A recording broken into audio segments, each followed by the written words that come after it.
Ele é graduado em Direito pela Universidade Federal do Paraná e professor aqui da Univale, das disciplinas de Sociedade e Cultura, Filosofia e Ética e Inovação e Criatividade. No programa de hoje a gente vai tentar entender um pouco desse mundão louco que a gente vive, essa época conturbada.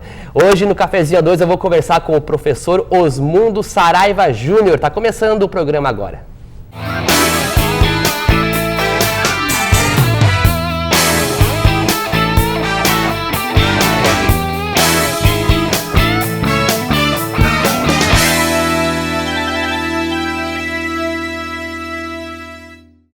Muito obrigado, professor, por estar aqui. Aliás, é bom deixar isso bem claro, porque o professor já me deu aula no ensino médio e depois na graduação. Então, é um prazer enorme ter o professor aqui.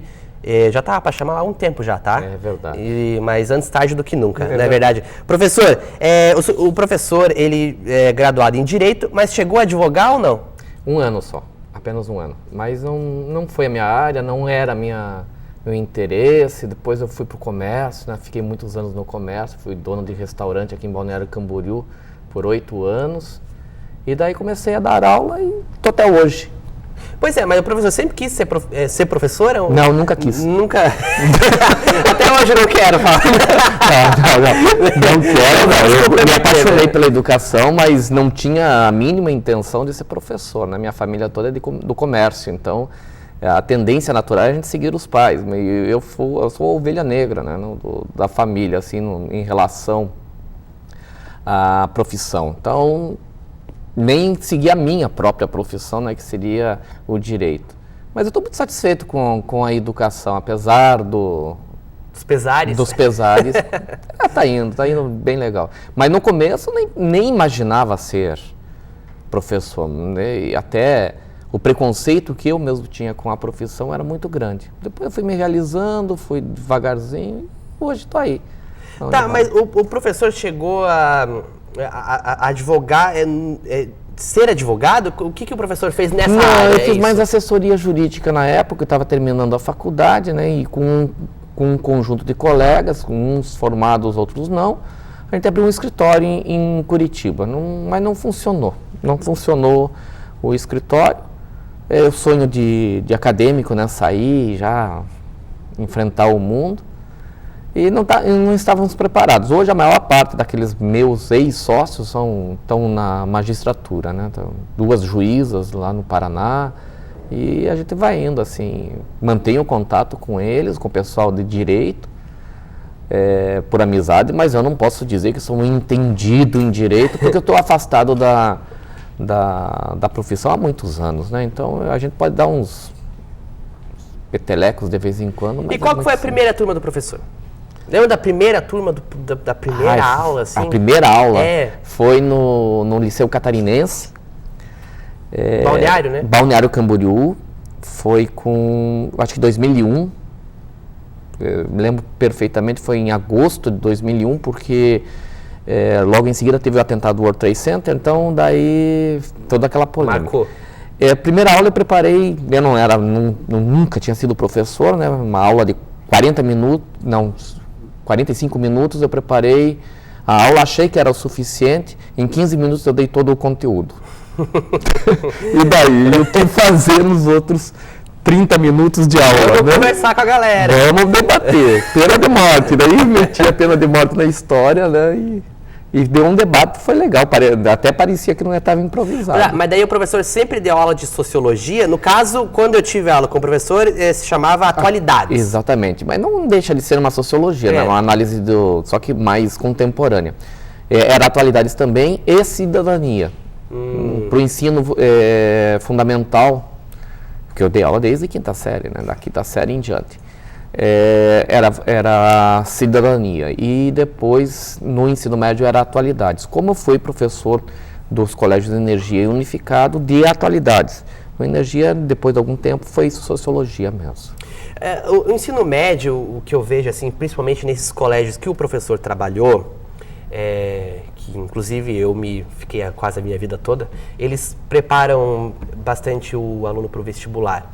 E no fundamental, eu eu senti assim que tinha um negócio mais do professor estar presente na educação, não só em passar a matéria, a disciplina, ele participa da formação de caráter daquele aluno. E no ensino médio é uma coisa mecânica, no sentido de preparar o aluno para entrar no vestibular.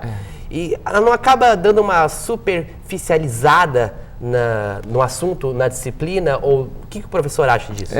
Na realidade, Lucas, o ensino médio, ele, pelo sistema que nós estamos fazendo hoje, é um preparatório para o vestibular, ele não deixa de ser isso. Então, você tem que lembrar que até o fundamental, o 9º ano, você é preparado na base e depois você é relembrado do assunto. Entende? Então, o aluno já passou. É claro que não há o professor fica meio restrito ao conteúdo, porque ele tem que cumprir o conteúdo, e até chegar na matéria, não tem muito espaço para debate, assim, para fazer o aluno pensar, essas coisas todas. Isso é muito complicado, ainda mais uma disciplina como é o caso de sociologia ou de filosofia dentro do ensino médio. Tem alguns filósofos espanhóis, assim, contemporâneos, que acham até que não deveria ser dado filosofia nessa época, porque o aluno tem que ter interesse na filosofia por si só.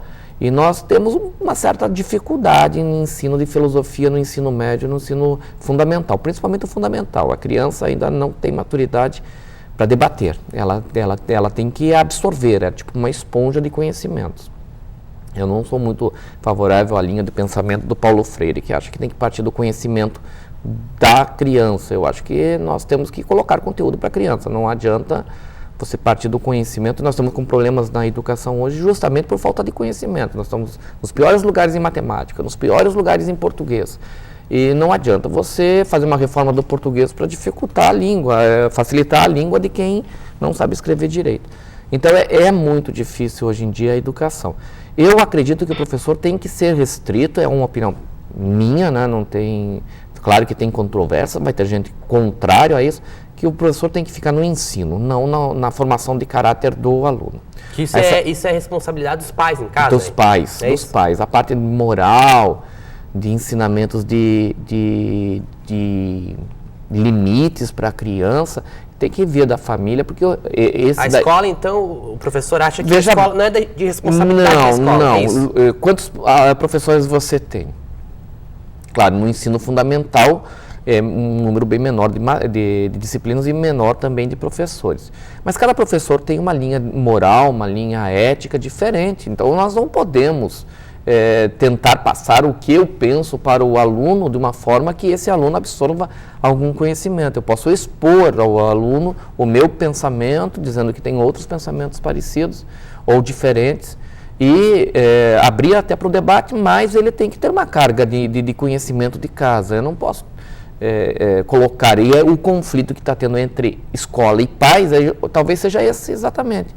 Os pais, não todos, mas parte deles não colocam nenhum ou por muito pouca determinações ao aluno, regras morais e tudo mais. A gente pode enumerar os alunos que têm um conhecimento e são educados e sabem receber ou não. O problema é o não. Hoje em dia, as pessoas acham que eu não devo dizer para o meu filho, porque o não vai traumatizá-lo. Na realidade, o não é o limite. Você dá o limite com o não. O sim não tem fim. O fim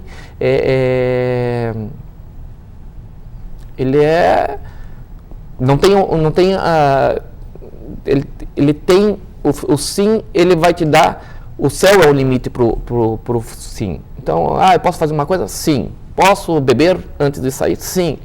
Se você diz não, você já sabe qual que é o limite da casa. O pai está com medo de dizer não para o filho. Ou talvez até restrito por algumas situações, né? Por exemplo, nós temos a lei da palmada, que não estou falando que é para bater no filho, não é bem isso. Mas tem umas restrições em que ficou o pai meio assim, o que eu faço agora? Então a escola vai, mas se o professor faz uma repreensão ao aluno um pouco mais forte, já vem ali. Mas daí o professor falou da lei da palmada. O professor acredita assim que o Estado ele deve interferir na vida particular dos cidadãos a ponto de dizer você pode fazer isso, você não pode fazer isso com seu filho? Qual que é o limite disso? Bom, seria o bom senso. O limite seria o bom senso. Mas precisa uma lei disso? É isso? Pois é, se o pai extrapola na educação dessa maneira, talvez seja necessário uma lei para determinar isso. Agora nós temos uma ingerência estatal muito grande em cima das pessoas. Você tem que pensar dessa maneira, você tem que fazer isso. E não dá muito campo. Nós estamos com, por exemplo, nós não temos quase liberdade de pensamento hoje em dia no país. Nós temos o politicamente correto, que é uma censura, na maior parte das vezes. Nós temos a lei da palmada, que eu não falo que ela seja útil, mas muitas vezes você não tem diálogo com uma criança de 2 anos, não dá para ensinar tudo no diálogo. E nós temos esses problemas da criança ficar meio ditadora. Eu me lembro uma capa de uma Veja de uns anos, mas muitos anos atrás, acho que mais de 10 anos atrás, a ditadura dos filhos, que ela previa essa ditadura dos filhos. E nós talvez estejamos nessas condições. O Estado deve intervir na educação dos filhos? Bom, se o pai não sabe educar seu filho, talvez tenha que intervir. Mas quem vai determinar que o pai não sabe educar o filho? É aí que está o grande problema. Daí você vai colocar uma pessoa, essa pessoa vai determinar. É óbvio que não se deve espancar, é óbvio que não se deve bater desnecessariamente, é óbvio que o bater é muito controverso, assim, mas o que é o bater e que tipo de situação que está lá? Desculpa falar, mas o exemplo que nós tivemos, eu tive muito beliscão, muito tapa na bunda. Não sei se eu podia falar isso, mas... Pode falar. Eu tive muito disso e não me traumatizei. Eu talvez criei até um respeito maior para meus pais e tudo mais. Anos mais tarde a gente compreende melhor, porque na hora talvez eu tenha raiva, mas depois, mais tarde, eu tenho a compreensão dos atos e dos fatos que ocorreram. Eu não lembro de ter não merecido. Entendeu? Eu não lembro de não ter merecido. Fui injustiçado. E hoje essa questão de justiça tem um conceito muito difícil. As pessoas se acham vítimas na sociedade. A sociedade está muito vitimizada. O gay está vitimizado. Tá muito mimimi, né? Muito mimimi. É a geração do mimimi. Daqui a pouco a gente volta, o papo está muito bom. Vou pedir para o professor segurar. Segura, professor. Porque daqui a pouco a gente volta com um cafezinho 2. Na volta eu quero falar sobre política com o professor Osmundo, tá? Eu sei que ele tem bastante opinião aqui, tá? Para falar. Daqui a pouco a gente volta com um cafezinho 2. Você não sai daí.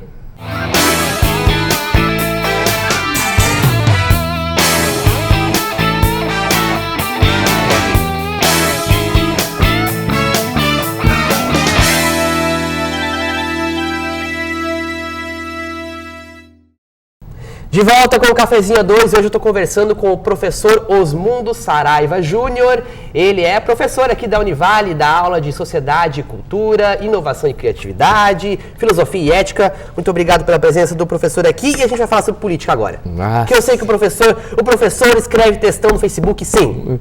Não, eu estou evitando textão muito grande no Facebook porque as pessoas não leem. Né? Tem uma dificuldade muito de ler. Talvez... às vezes eu fico meio revoltado com a política mesmo, fico, mas a culpa é nossa mesma, né? Então, essa revolta que nós estamos tendo aí, eu acho que há uma inversão de valores, nós estamos defendendo os indefensáveis, nós estamos esquecendo que os crimes estão sendo cometidos e estão deixando, e nós estamos pensando no mimimi, né? Já que a gente tinha citado o mimimi. O mimimi é a palavra-chave dessa entrevista, a gente conseguiu. Vou colocar lá nas tags do YouTube, mimimi. Tá. Daí. Bom, o que nós podemos analisar da situação política do Brasil? Houve em 2014, uma polarização, né, uma bipolarização entre esquerda e direita. Quando os conceitos de esquerda e direita estão meio confusos. Estão confusos porque se há uma personificação. Se você não vota em tal, você é do tal. Tá, mas o que o professor define como esquerda e direita? Pois é, se vamos pegar o clássico esquerda e direita lá da Assembleia do Povo lá da França, era quem sentava à esquerda e quem sentava à direita. Quem era liberal, que estava com as reformas, era de esquerda, e quem era conservador era de direita. E o centro é aqueles que ficavam no meio. Então seria essa uma definição mais clássica e uma definição mais rápida. Ideologia de esquerda e ideologia de direita hoje está bem confuso. Por causa de uma polarização, há o radicalismo. Então, os radicais de esquerda e os radicais de direita ficam num confronto muito grande e não admitem que tenham pessoas que são de centro, que possam ter anseios de direita e anseios de esquerda. Então, não se admite isso. Parece que ou você é um ou você é outro. E isso é um erro. Não é time de futebol, né, professor? Exato. Virou uma torcida organizada. Eu vejo ali... vamos pegar dois extremos, assim, o Bolsonaro e o Jean Willis. É o mais clássico de todos os clássicos. O clássico do clássico, né? Se você for ver bem, independente de ideologias que eles professam, eles são muito parecidos. Eles são radicais, né? Extremistas. São radicais, eles estão entre duas faces da mesma moeda, ou seja, eles lutam pelo apoio popular e tem ali pessoas ansiando por liberdades, no caso do Jean Willis, do gênero, no caso do Bolsonaro, liberdades individuais, liberdade de mercado e tudo mais. São dois extremos que são perigosos, porque os extremos surgem quando o povo não está satisfeito. Foi assim com Stalin, foi assim com Hitler, foi assim com todos os ditadores de esquerda ou de direita, né, que nós tivemos no mundo. Então é uma situação perigosa do ponto de vista. E tem uma parcela da população que não aceita o debate de ideias. Eu comentei isso nas aulas de filosofia. Nós temos o quê? Se você não concorda com a minha opinião, Lucas, você é um desgraçado, você não é um reacionário, você é um fascista, sem entender bem certo as palavras, sem entender bem certo o que significa. Meio clichê dos dois lados. Ou você é coxinha ou você é camarão. Camarão? Petista. Mortadela. Né? Mortadela, petista, né? Então, você tem que ser alguma coisa. E, na realidade, você não tem que ser alguma coisa, na minha opinião. Você tem que lutar pelos seus ideais, concordo, mas tem que tomar cuidado na hora do debate. Eu vejo no Facebook, por exemplo... Eles sempre partem para agressão, né? Agressão pessoal. Pessoal. E não de ideias. Isso é muito complicado. Principalmente em rede social, Facebook, porque Twitter. Você tem aquela impressão na rede social que você está impune de manifestar uma opinião. Eu não estou cara a cara com você, talvez eu não tenha pudores de te xingar. Mas o professor acredita que as redes sociais deixaram as pessoas mais emburrecidas ou só deu voz para essas pessoas? Não, a burrice, ela, vamos dizer assim, burrice é um pouco forte, né? Mas a ignorância, ela pré-existe a rede social, né? As pessoas já eram ignorantes antes. Então, só que elas estão mais expostas. Elas estão mais expostas e elas não têm medo de se expor, é isso que é o problema, né? Tem aquela história, se você ficasse calado, talvez a impressão que eu tivesse de você seria melhor. Você expõe as suas ideias, tudo bem. Mas a gente tem que lembrar o seguinte, quando eu critico a sua ideia, eu não estou criticando a sua pessoa. Eu estou criticando a sua ideia, porque o debate serve exatamente para mudar. As pessoas estão tão muito radicais assim, eu não vou mudar de ideia. Então ninguém pode me contestar. A realidade é que eu posso mudar. Por que eu não posso mudar de lado, de ideia, de tudo, de opinião? Por que eu não posso fazer isso? Mas quando isso se aplica a um político, é meio controverso, né? Você quer votar... O político, ele deveria assumir seus erros. Eu errei. O que não acontece. O que não acontece, eu jogo a culpa nos outros. Eu não estou falando especificamente de A e B, eu estou falando de quase todos. Eu não aceito... Gente, uma das maiores qualidades, eu acho que é você dizer, olha, eu errei nesse conceito, eu vou mudar, eu estou mudando. Pô, seria muito legal que eles fizessem isso. Parassem de prometer coisa que não podem cumprir. Isso é uma das coisas que deveria parar também. Mas eu acho que a população, de uma maneira geral, ela está ficando mais consciente politicamente. Ela não está aceitando muito essa história de eu prometo e essas coisas todas. Agora ela tem que ver. Eu vi ali no Facebook, fulano de tal do PT vai votar a favor, contra o impeachment. Escreva para ele para mudar. Ele não vai mudar de ideia. Será que a pessoa não se toca? Ele é do PT, ele não vai mudar de ideia. É muito difícil. Porque se ele não mudou até agora, com todas essas informações que podemos ter a respeito do assunto, ele não vai mudar de agora em diante. Ele vai permanecer. Mas seria legal que as pessoas fizessem um meia-culpa, tanto de direita quanto de esquerda. Onde que eu errei? A gente sabe que 80% dos partidos brasileiros estão envolvidos em corrupção. 80%.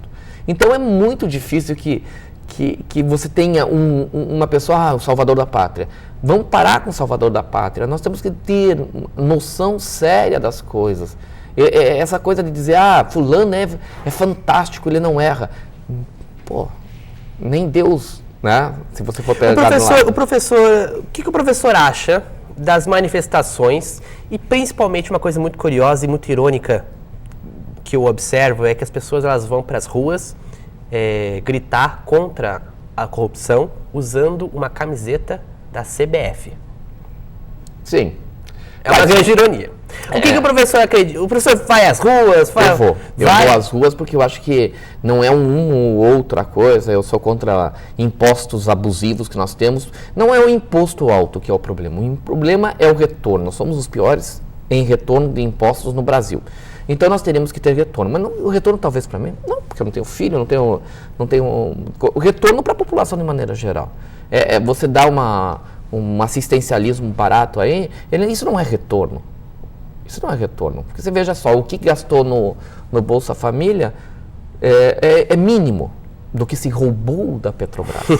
É mínimo. Então, eu preferia 1000 vezes que esse dinheiro que foi roubado da Petrobras fosse para o Bolsa Família ou para alguma coisa melhorar, né, a população. Mas eu saio às ruas sim. Agora, usar a camisa da CBF é só um simbolismo. Nós estamos sabendo. Não, mas foi só uma ironia da minha parte. A CBF é corrupta. Sim, mas eu não tenho culpa se a CBF é corrupta e ela simboliza o país, né, o amarelo que é a cor do país. Claro que eu sou contra, por exemplo, você ser patriota por causa da Copa do Mundo. Isso daí é absolutamente ridículo. Nós não temos noção de patriotismo no país. Nós temos aí, nós estamos trocando o patriotismo por outras coisas. O brasileiro está com a autoestima muito baixa, né, professor?